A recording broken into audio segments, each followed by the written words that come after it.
one way of taking aspect would be picture. Realization by way of the picture of that object dawning to this awareness. That works to a certain degree. Well, let's put it this way. Let's see if it works. But it doesn't work well for sounds. When we hear sounds, Yeah. we cannot say that the picture of the sound is dawning. If we Awareness.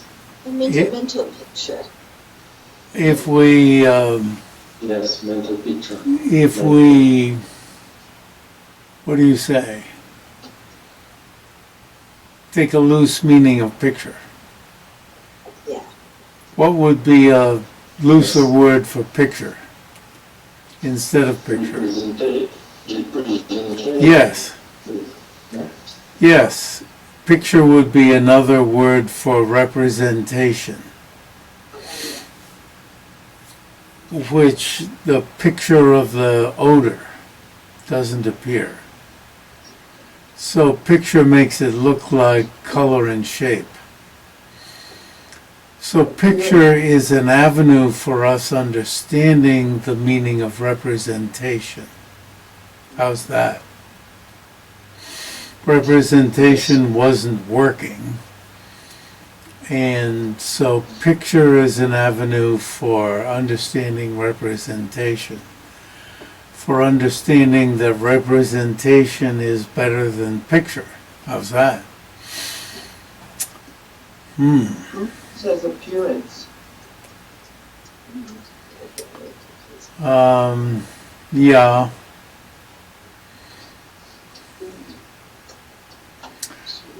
What all of this led me into was the aspect is used in so many different circumstances.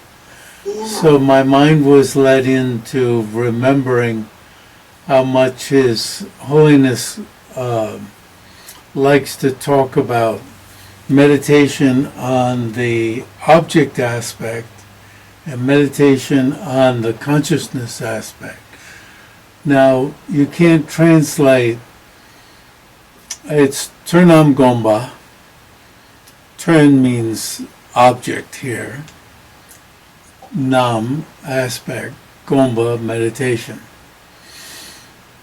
And even those who don't know Tibetan, but are around, the teaching of Tibetan teachers, know that Gomba means meditation. The word that we translate as monastery is pronounced often as Gomba, but it's Gomba. Gomba is a deeper sound. Those are different letters. Gomba is meditation. The word for monastery is Gomba. Gomba it's actually different letters. Gomba means isolated, because monasteries are in isolated places. And in the Lhasa area, unfortunately, the monasteries are no longer, the Gelugpa monasteries are no longer isolated. In Sera, the city's built right out to it. In Drebon, the army camps, even when I was there, which is quite some time ago now, an huge army camp was right across the road. There was a forest which was called the Gumalinga, which is the robber's forest, because as you pass through the forest, especially in the past, you were robbed. So that shows you how isolated it was. and it was still called that. I don't know if you were still robbed, but the army camp was below, and the sharpshooters were above. There was an outpost above the monastery. I'm sure it still is there. And every time I went, the army camp was bigger, and there were more tanks and so forth operating across the road. The park, so to speak, linga, but forest, more like, bit like a forest, park, was still there. I'm not up to date on what's going on. But at least Drebung was somewhat out there still. And right around the corner, so to speak, there's a mountain area, and right around that was a cement factory. So by now I imagine I'm just imagining, the city is already built right up near Drebung, I imagine. But anyway, Gomba, which has come to be pronounced Gomba, like meditation, but just means isolated. What's another place for hermitage? But it's hard to call Drebung or Sera or Ganden or hermitage. Ganden is way out from Lhasa, so I don't imagine that much as buildings have creeped up near Ganden by now. But I mean, even close, way out there. So Turnam Gomba, meditation on the aspect of the object. So meditation, I used to translate it as meditation on the object, meditation on impermanence. In a sense, meditation on something over there. Whereas Shenam Gomba, She is consciousness. Meditation on, but you see, you can't say meditation on the aspect of a consciousness. What that means is, I used to translate as meditative cultivation, turning your mind into the aspect of the object. You see, into the aspect of the consciousness. Turning your mind into that consciousness, into the looks of that consciousness, into how that consciousness feels, into that consciousness. Faith, for instance. If one doesn't have faith and you want faith, you meditate so as to turn your mind into faith. You're making your mind into faith. You're meditatively cultivating faith. So you're not meditating on faith over there. You're turning your mind into faith. So that's Shenam Gomba. So if you translate it literally, if one did a dumb translation, it would be meditation on the aspect of faith, which would give one totally the wrong idea.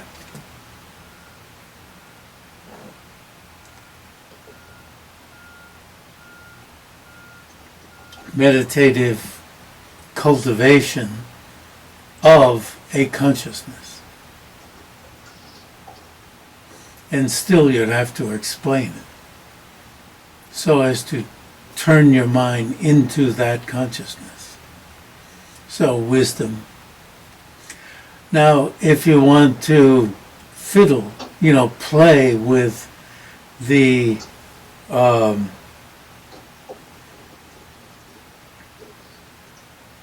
boundaries of this. For instance, when you meditate on impermanence, you're meditating on impermanence. But when you meditate on it enough, or you meditate on, let's take an even better one, meditate on emptiness. When you get to the point of direct cognition of emptiness, there's no space between your consciousness and emptiness. There's no space. You're no longer meditating on emptiness. Emptiness as the object, and the wisdom realizing emptiness, there's no this and that. Even though we speak about meditating on emptiness. But when you begin, you're meditating on emptiness. Emptiness is the object. Your consciousness is the subject. So you begin with Turnam Gompa, meditating on the aspect of the object, or just plain, really, meditating on the aspect. Meditating on the object. Emptiness. So, Namba there doesn't mean much of anything. It pretty much gets on the aspect of the object means meditating on the object. Aspect gets in the way of understanding that you're just meditating on the object. Though you have to know that eventually your mind becomes absorbed in emptiness, such that there's an utterly non-dual realization, so to speak, of emptiness. But do you realize emptiness? Yes. This system says, you don't turn into, I don't know what happened. It's like, does that realization have an effect on you? Yes. So something is realized.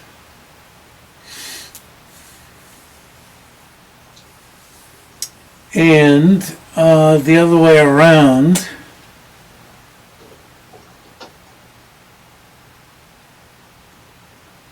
is meditative cultivation of faith anything like meditating on an object? I don't think I have anything to say about that. If you meditate on the qualities of the Buddha, you're trying to understand them. In that case, yes. Yes. In that case, yes. Then it's Turnam Gompa, meditating on the object. Yeah, but then that brings on the experience of faith. Yes, and it can turn into meditative cultivation of. Yeah, you caused me to remember what I was thinking earlier. Thank you. When let's see, we're often called on to not associate with sinful friends, lousy friends, because by taking cognizance of them too much, they rub off on you.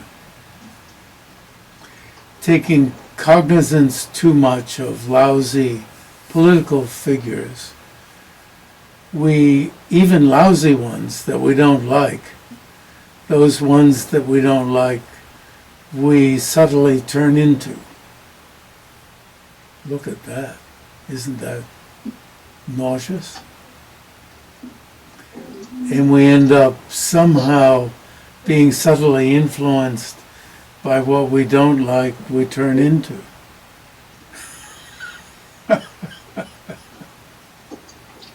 We turn into our enemies.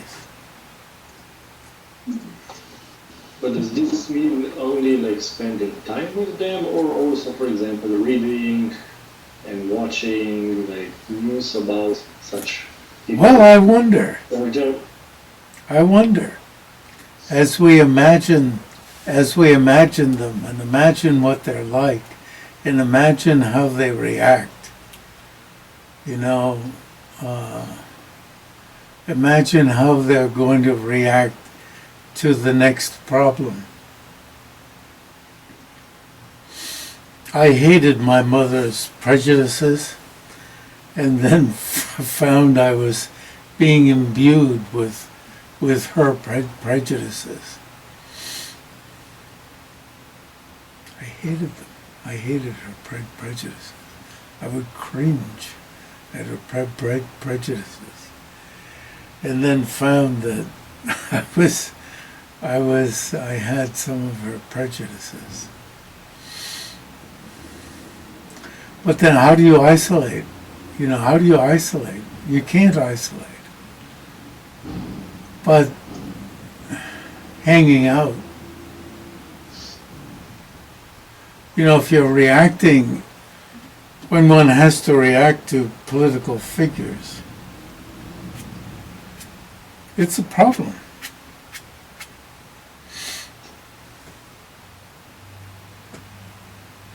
I've been studying Hitler, Stalin, learning some of Hitler's views through Professor Timothy Snyder on YouTube, and he's a fantastic lecturer. He's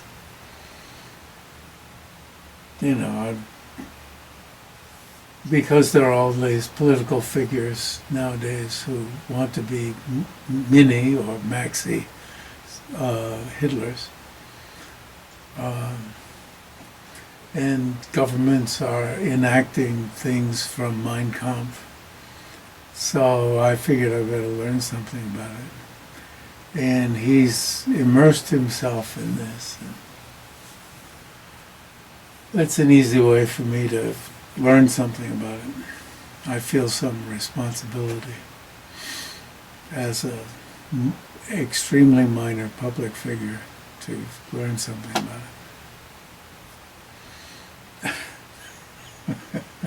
So I can recognize what they're doing in building up a minor SS, blah, blah, and so forth. Yeah. Anyway, okay. So in there's another usage of picture of the object, picture of the consciousness, building up a picture of the consciousness. Meditatively cultivating a picture of the consciousness isn't too bad, picture of the object, but picture of the subject, picture of the consciousness doesn't mean anything more than cultivating the consciousness, cultivating the object also. So picture helps a little bit, but as Boris is saying, it only goes about so far. And then you have to liberate yourself from the crutch that is being used. So realization by way of the picture of that object dawning to your awareness. That means you're explicitly realizing it. The picture's right there. But you walk through the hallway and, it looks pretty dark out there in your hallway. So I don't know if the light was on and you didn't see a big dog, right? But you just saw the hallway. The picture of the hallway is sufficient for you to know that there's no big dog. There was no big dog when you passed through, right? The picture of the absence of the big dog didn't appear, but when you're asked, what was the was the Great Dane in the hall. So when you're asked, the picture of the absence of the Great Dane appears to your mind, and that's when you're asked to ascertain the absence. Okay, that takes care of that one. Any problems? So realization, it said, takes place with the first one. Ascertainment takes place later.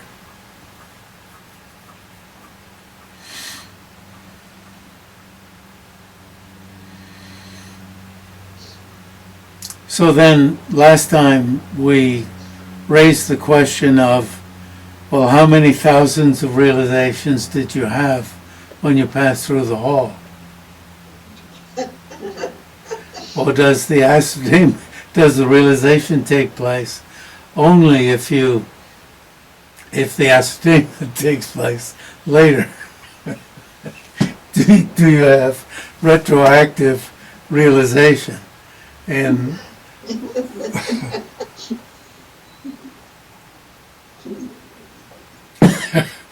which means the realization, earlier realization, depends upon the later ascertainment, which is like mind-boggling. But the possibility, these Tibetan scholars recognize that a whole lot of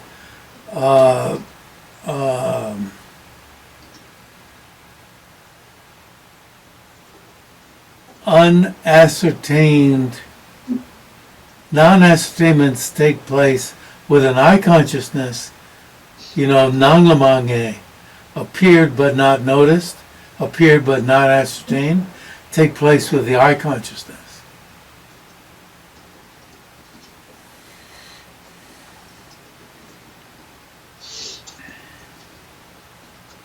So, I don't know.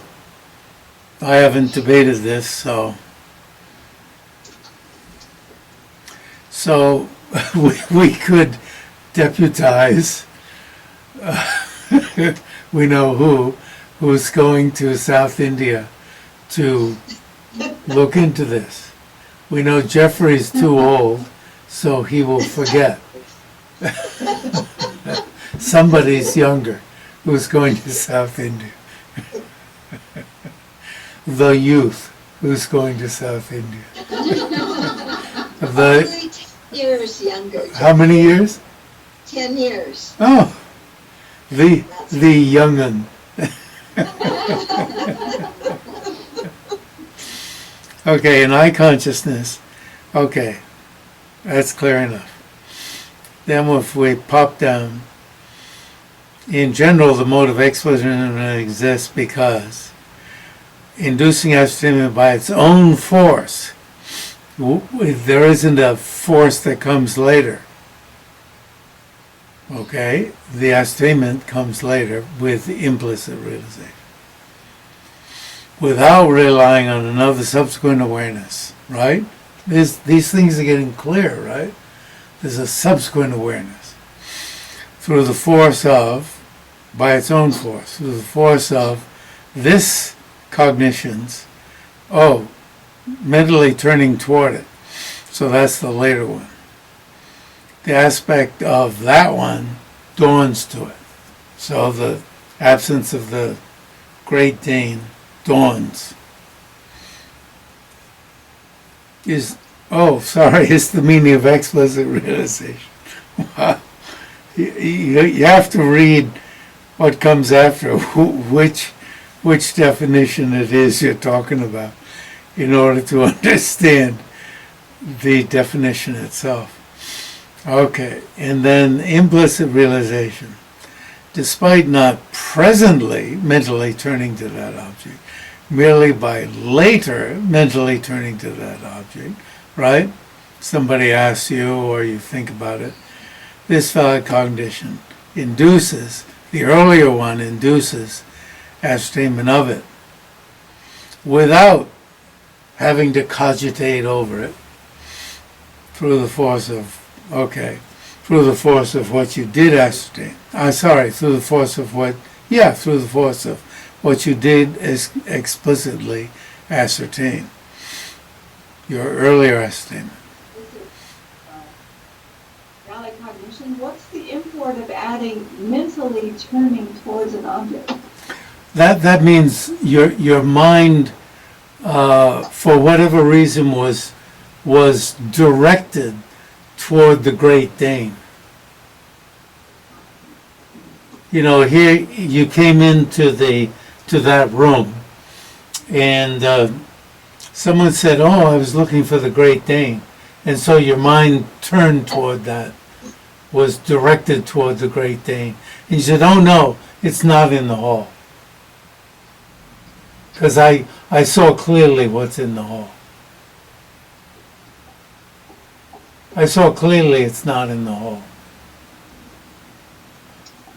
So mentally just means your mind flipped to that topic. Your mind, okay? Yeah, it just seems extraneous because you're talking about a valid cognition, turning. So I'm just wondering why you would add mentally turning. You're talking about a mind. Yeah. I was thinking that today, that it's almost as if the vocabulary has a lot of mumbo jumbo that gets in the way of thinking about it. There would be a lot simpler ways. Thank you. Yeah. It's as if there are too many words.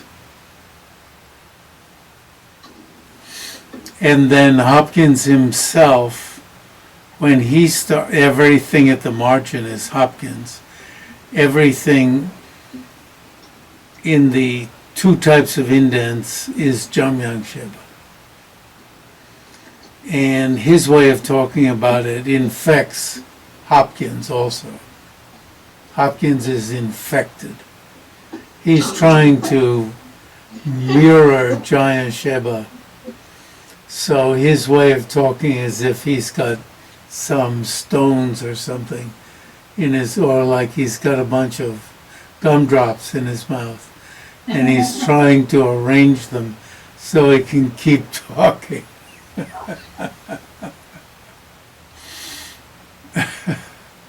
Although he's trying to make it more fluid than Jam-yang-shay-pa.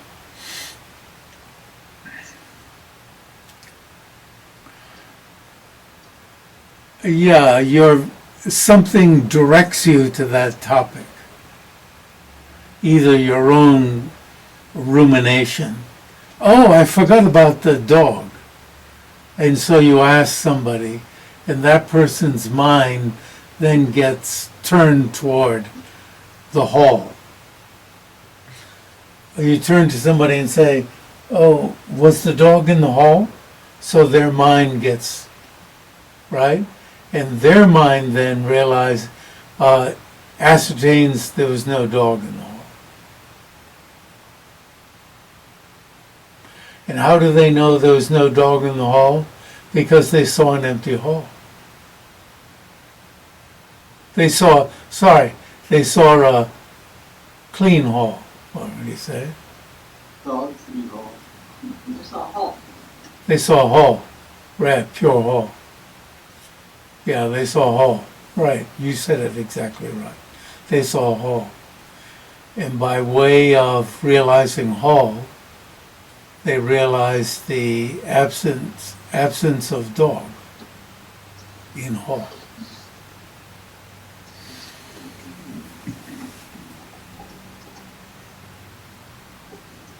So as Hopkins says, the bottom line of hall, so the bottom line of realization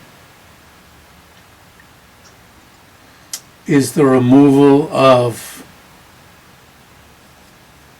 what? Superimpositions? Extraneous stuff? And somebody else says, I'm not sure. I didn't You know, I was off on another topic.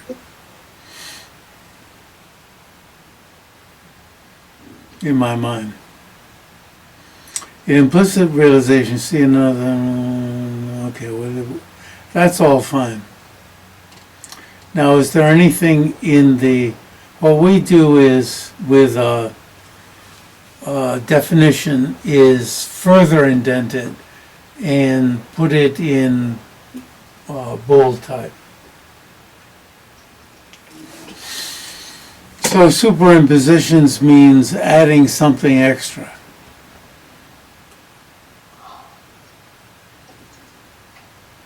Beyond what is actually there. I don't know why, sitting in His Holiness's office and hearing him so often talk about droda, drondok, dronda, adding something extra. And this is how afflictive desire and hatred get started. That's really so important to me.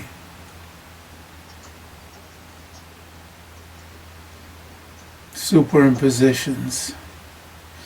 The superimposition, number one, of attributing inherent existence, agreeing to the inherent existence that has already been added in our sense perception, and agreeing to that, and that's serving as the basis for afflictive desire getting started. And when afflictive desire is blocked, hatred getting started.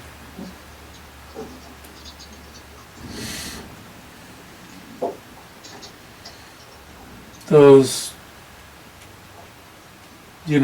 politicians who ruin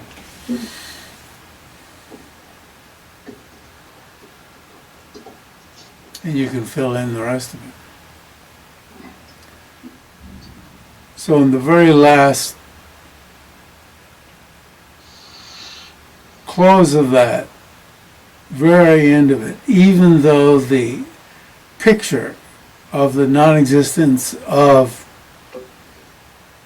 dog, pot, or whatever, you put a golden pot somewhere, you bought a really nice vase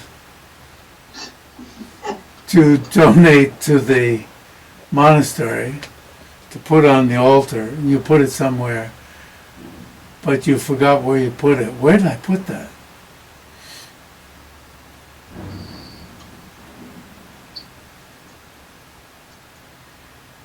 And so you want to ask people about, you put it on a table somewhere, and you want it, you got a whole bunch of people here in this room, so you want to ask about this and that table. And so some object of comprehension, is a weird word, but object of realization explicitly having dawned to this and that person.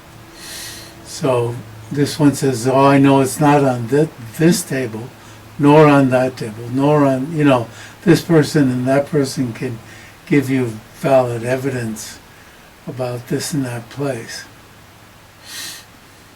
Unless somebody's lying. Despite not presently, mentally turning to that object, later, despite not presently mentally turning. So the earlier one isn't mentally involved with that object, merely by later moments mentally turning to that object. This earlier valid cognition induces ascertainment of it. But how the earlier cognition has ceased. Yeah, it's ceased, but it has effects. Yeah. You see, you people, you white people who are think that stuff done in the past has no reverberations. You see, you've studied Sherbatsky too much. Who translated Buddhist Logic? That book, that thick book. Was it Sherbatsky? Buddhist Logic? You know, it was out in paperback decades ago. It's called Buddhist Logic. Oh, you're too young to have read that? We all went out and bought it. That Russian guy, Theodore, Russian guy. Yeah, Sherbatsky. Yeah. Yeah. It infected everyone. Because everything is so momentary that the past moments are totally dead and couldn't possibly affect the future. Now we've rooted out all sorts of basic problems. Somebody's having died. Having died has all sorts of effects. It's really Yeah. a potent. But it's having died. The died happened in the past. Yeah, happened in the past, and it has all sorts of And it has effects. an effect. Yes. That's why Chandrakirti says, having died itself is impermanent. Impermanent things, remember, have effects. Yeah. Okay. Well, then you have to say, having had an earlier reliable, or the cessation, the having disintegrated of the earlier reliable cognizer. Well, the having happened. Yeah, you're getting it. You're getting it. Then you have to put all those extra words in there. But the Tibetan functions this way, you see, despite not presently mentally turning to that object. Now let's see if we could arrange the words to make it.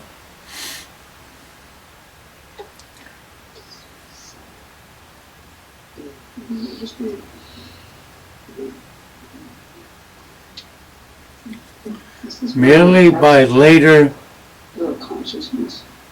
turning your mind toward that object, this earlier valid cognition induces ascertainment of it. Now, this is really good. We're seeing that what it means for that earlier cognition to be an implicit realizer. That Yeah. yeah. Yeah. This is why the earlier cognizer is implicit. Yeah. Yeah. Yeah, this is really helpful. It's The conceptual consciousness isn't implicitly realizing? excuse me, The conceptual consciousness isn't implicitly realizing? is No, it's ascertaining. It's ascertaining. The previous one implicitly realizes. and the later one, ascertaining, is an ascertainer. Yeah, it's really cool. It's a great discussion. Despite not presently turning to that object, this earlier valid cognition, I don't know if we need earlier. Earlier may just confuse it. No, I think you need earlier. Okay, this Or earlier valid cognition induces karma merely by way of a later awareness turning toward that object, ascertainment of it, without relying on another valid cognition, through the force of its earlier explicitly comprehending its object of comprehension, and due to having finished eliminating superimposition with respect to its object in accordance with the context, whatever in accordance with the context means. That has to be in there to take care of some nitpicky debate. How's that? Let's start from the beginning. Just read it once so we know we have it. Despite not presently mentally turning to that object, this earlier valid cognition induces What is the object at that point? I think- the Great Dane. Okay. Uh-huh. This earlier valid cognition induces, comma, merely by way of a later awareness turning toward that object, comma, ascertainment of it, M dash, without relying on another valid cognition, M dash, through the force of its earlier explicitly comprehending, Through the What? force of through the Its- force of its its- brackets earlier uh-huh. explicitly comprehending its object of comprehension, and due to its having finished eliminating superimpositions,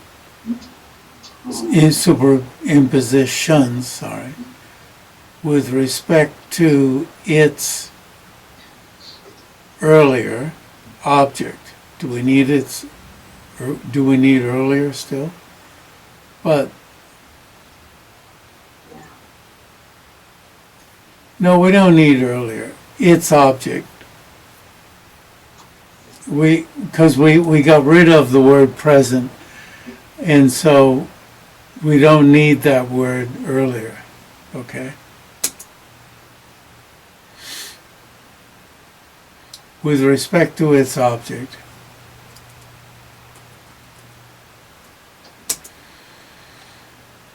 In accordance with the context. And So at this time, we don't have in there?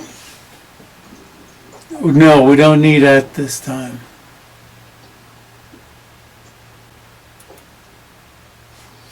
Okay, let's go back. So the first instance of the word object refers to Great Dane. Then, next is object of comprehension. This is the empty hole. Yes. Yes? Yes. And then the third instance of object, what? Which one is this? That's empty hall. Also empty hole. No, having The third finished. one. Well, sorry, hall. Sorry. Object of comprehension, I shouldn't have said empty hall. Hall. Object of comprehension is just whole. Yes. The first one, yeah, object. But then having finished eliminating superimpositions with respect to its object, there the object is the Great Dane. I don't know, because whole would have a superimposition, and now we understood there is no Great Dane, so we remove the superimposition with respect to the whole. With respect to its object is still the object of comprehension. Okay. See you later. Thank you. Okay. Thank you. Bye-bye.